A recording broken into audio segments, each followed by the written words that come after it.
Buen día, nosotros somos alumnos del Telebachillerato Comunitario San Isidro, San Luis de la Paz. Estamos cursando por tercer semestre.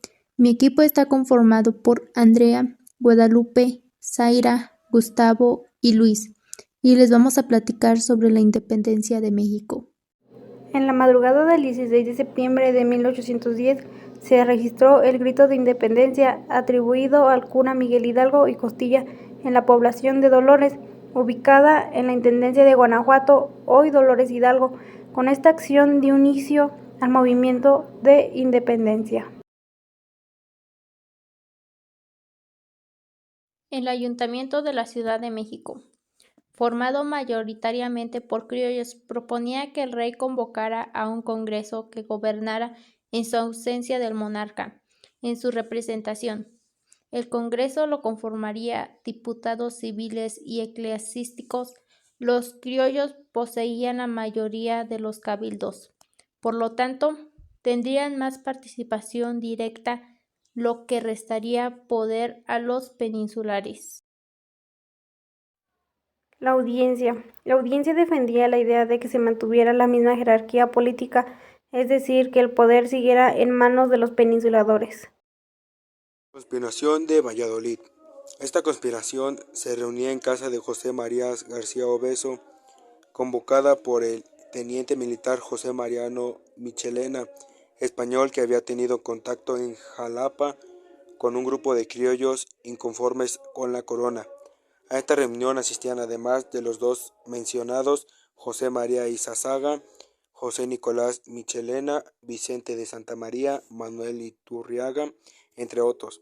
Su objetivo era el establecimiento de un Congreso soberano conformado por las villas de la Nueva España y, al igual que la Junta de la Ciudad de México, proponían que este Congreso gobernara en nombre del rey Fernando VII. Conspiración de Querétaro. Los intentos de independencia continuaron. Ignacio Allende, el corregidor de Querétaro, Miguel Domínguez, su esposa Josefa Ortiz, Mariano Abasolo, Juan Aldama, entre otros. Se reunirían con algunos intelectuales, oficiales y sacerdotes para diseñar una estrategia.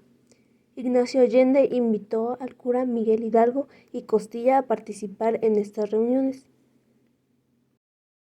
Primera etapa: Miguel Hidalgo y Costilla. Los conspiradores reunidos en Querétaro estuvieron a punto de correr la misma suerte que los de Valladolid meses antes, y al ser descubiertos decidieron tomar las armas de manera un tanto precipitado.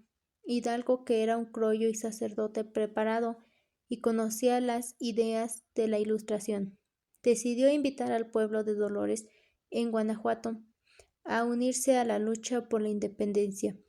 Así fue como la madrugada del 16 de septiembre de 1810 dio inicio el movimiento de independencia. Ignacio López Rayón y José María Morelos y Pavón continuaron el movimiento, que para entonces ya había tomado otro sentido. Morelos vio la necesidad de establecer un gobierno que coordinara la lucha insurgente. Así, el 14 de septiembre de 1813 formó un Congreso Nacional en Chilpancingo, conocido como el Primer Congreso de Anáhuac. Ante este Congreso, Morelos dio a conocer los sentimientos de la nación. En este documento, Morelos declaraba que América era independiente de España y que el poder surge del pueblo. Sentimiento de la nación: que la América es libre e independiente de España y de otra nación, gobierno o monarquía, y que así se sancione dando al mundo las razones.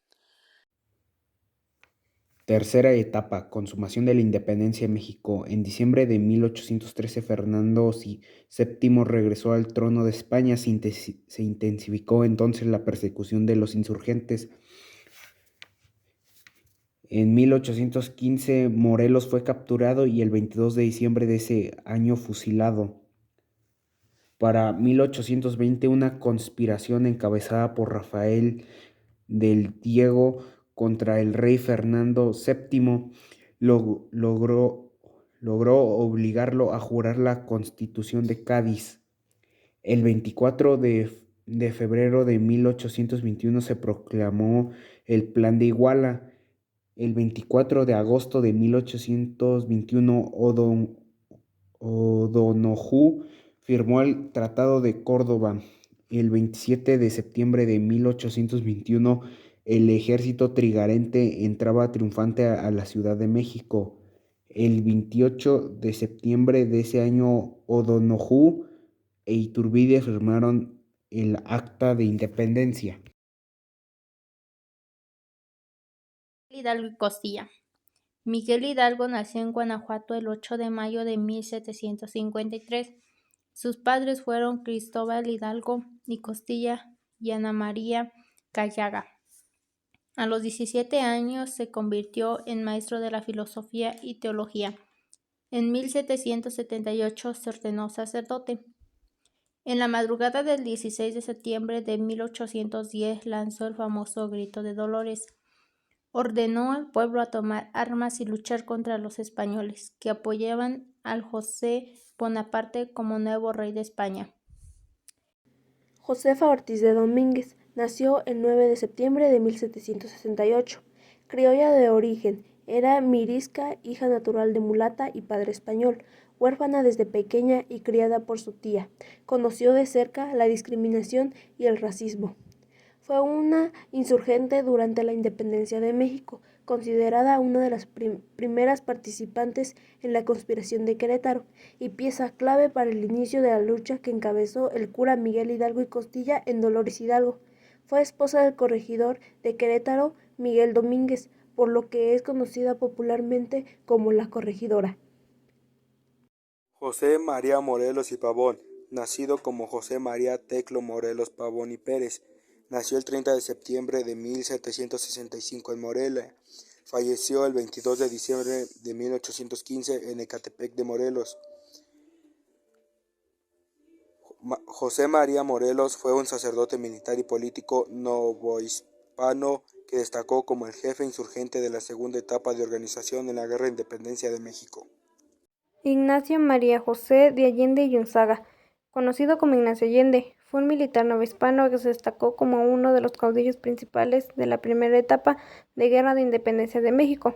Él, junto con Miguel Hidalgo y Costilla, dirigió el movimiento independentista, destacándose por su pericia y entrenamiento militar. Tras una serie de derrotas, se convirtió brevemente en el máximo líder de insurgencia hasta el momento en el que fue capturado el 21 de marzo de 1811. 6 meses de la iniciada revuelta, conducido prisionero a la ciudad de Chihuahua y posteriormente enjuiciado y ejecutado el 26 de junio de ese mismo año. Es considerado en México como uno de los muchos héroes de la independencia. Agustín de Iturbide fue un militar y político mexicano que desempeñó un papel importante en la historia de México. Se le conoce principalmente por su participación en la independencia del país y por proclamarse a sí mismo como emperador de México. Iturbide fue uno de los líderes del movimiento independentista y logró la firma del Plan de Iguala, un acuerdo que establecía la independencia de México y buscaba la unión entre los diferentes grupos políticos. Tras la consumación de la independencia, Iturbide fue proclamado como emperador de México, gobernante durante un breve periodo conocido como el Imperio Mexicano. Sin embargo, su mandato fue controversial y generó divisiones en el país. Iturbide fue derrocado y exiliado y posteriormente ejecutado en 1824. Vicente Guerrero fue un destacado líder militar y político mexicano que nació el 10 de agosto de 1782 en Tixtla, Guerrero, México, y murió ejecutado el 14 de febrero de 1831 en Cuilampan, Oaxaca, México. Fue uno de los principales líderes de la independencia de México y también jugó un papel importante en la etapa posterior a la guerra. Guerrero se unió al movimiento independentista. Después de la consumación de la independencia en 1821, Guerrero se convirtió en uno de los líderes políticos más influyentes del país. Fue presidente de México en 2 ocasiones, la primera en 1829 y la segunda en 1830. Sin embargo, su mandato estuvo plagado de conflictos y enfrentamientos políticos que finalmente le llevaron a su destitución y posteriormente a ejecución.